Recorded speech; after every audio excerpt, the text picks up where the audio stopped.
Marvin Harpoons, written by Brad Tuttle, pretty much is told to him by Marvin himself. A very long time ago, when Marvin was young, he used to sell the fish he speared to John the Greek. John never married and lived on the corner down the street from where Marvin grew up. John paid Marvin 10 cents per fish. Marvin was happy for the 10 cents. John was happy for the fish. He was most happy when the fish was most big. How Marvin and John came to this arrangement is quite unclear, but what is clear is that both greatly benefited. Marvin speared his fish in the pond at the end of the flume, where Kennecott Copper diverted all the junk, including the dead animals, that floated down the canal to prevent it from entering the smelter. The pond was deep, and some very large fish lived there. Really large. Marvin's dad, whose job was officially a blacksmith at the copper mill, fashioned him a harpoon-style hook which Marvin attached to a broomstick on one end. On the other end of the broomstick, Marvin strung some carpenter's twine through a small hole which he used for reeling in the harpoon. Sometimes his spear came up empty. Sometimes he speared a fish. Sometimes he speared other things that were unceremoniously returned to the pond. After gutting the fish, John put them into a special bucket that he kept on the back porch and let them ferment until the scales had all come off. This process took months. John ate the fermented fish, starting at the bottom of the bucket in a first-in, first-out fashion. By all accounts, John's fermented fish contained a large amount of ammonia, and so it had a rather strong smell, similar to that of the best-selling cleaning products.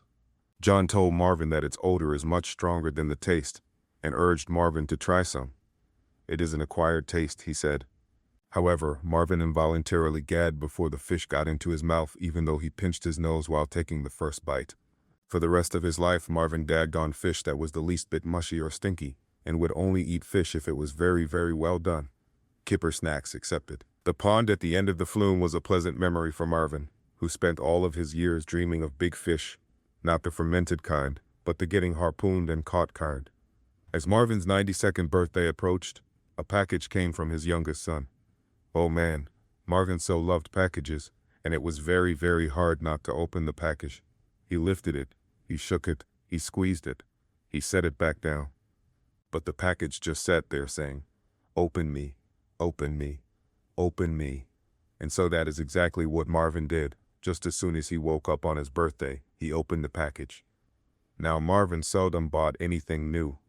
Yet there it was staring right at him, was a brand spanking new underwater fishing camera with a 4.3-inch high-definition display screen that included a 5,000 milliamp hour lithium battery, 100 feet of cable, and 12 LED/infrared lights for boat or lake cacti or ice fishing. Marvin would no longer need to dream about fish. All he needed to do was get to a pond, and he would be able to see fish. Now it happened that there was a pond not too far from Marvin's apartment complex. It had been created by the local town council as a gathering place for senior citizens. The pond, however, was much too far to reach by walking, but certainly it was within the range of Marvin's electric yellow grocery scooter with the large basket in the front. Marvin dreams zeroed in on that nearby pond and the fish he could find there. That day, when he opened his refrigerator, he spied a full jug of milk. Normally, it took Marvin a whole week to drink a gallon of milk, but now he was highly motivated, and so he downed the entire jug in only 3 days. Whereas he normally only poured milk on his cold cereal, he added milk to both his lunch and dinner menus. He badly needed the empty jug to tie the camera cable onto so he could float it out to the middle of the pond. Early one morning, with his e-scooter loaded with fish camera and jug, Marvin proceeded to the pond. There were several people fishing from the bank, and they eyed Marvin suspiciously. He didn't care. There, in his usual fishing spot, sat Krebs, a senior citizen from Bosnia, who used a 4-digit metal tally click counter to keep track of the fish he caught and then release back into the pond. "What's the count up to now?" shouted Marvin. "7, said Krebs. The count had stood at 7 for a long time now. In total, 7 in the 7 months he'd been fishing. That would be 1 fish per month. Marvin was certain that Krebs had fudged the count upwards just a bit. Then there was Manuel, who ate what he caught, and who didn't use a 4-digit metal tally click counter. He used his memory. In fact, Manuel's memory was remarkably fantastic. He could remember every single fish he'd ever caught in his whole life. Quite amazingly, he told everyone he met the details about every fish. including just how long each fish measured, by extending his hands out straight in front of him. Marvin wondered why they were all exactly 25 inches long, until he realized that the distance between Manuel's two hands was exactly 25 inches when he held his arms straight out. There was a wood-planked walkway, aka the pier, that extended about 40 feet into the pond. Marvin parked his scooter and took the fish camera to the far end of the walkway. The pond wasn't very deep, so he only let out about 5 feet of cable below the milk jug, and then he set it afloat. Some days the wind blows south to north. Fortunately, today was not one of those days, because it would have blown the jug under the walkway. Today, the wind was blowing north to south, and it carried the jug far away from the walkway and out into the pond. As the wind propelled the jug across the water, Marvin could see the pond floor and everything around it on the camera. The pond bottom looked very much like a muddy version of the moon, except that there were the occasional trash items. To Marvin's great dismay, however, there were no fish. He called to the people fishing from the bank, asking if they had caught anything. Their response was a dismal no. Was it possible the city fathers built a really nice pond but forgot the fish? The following day, the wind blew east to west and Marvin sent the jug toting its camera that direction. No fish. The next day, the wind blew west to east. Again, no fish. Marvin became desperate.